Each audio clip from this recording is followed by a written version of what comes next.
يوسف. يوسف مين؟ ابن الحاجة جديدة. وده احسن مني فين؟ وشادية وافت. طب والحاجة جديدة وافت تجوزها ابنها وهي عارفة ان شادية دي بتاعت انا.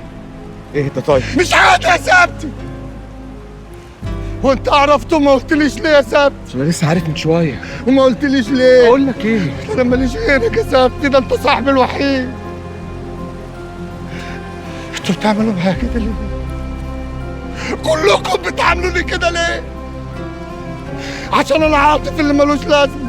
تعالى يا عاطف، روح يا عاطف. عاطف اللي خدام العتاولة عشان شادية ترجع له. طب هي يا ثابتي، هي مورباني الباب ليه؟ ما كانت قفلت الباب وقالت لي خلاص عاطف.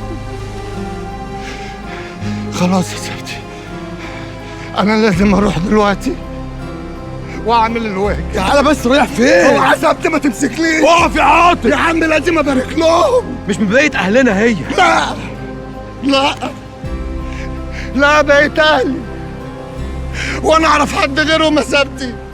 انا ماليش غيرهم. ده انا بقول ان انا من العتاوله. مبروك يا خضر. اهدى يا عاطف. مبروك يا خضر شاديه. مبروك يا نصار.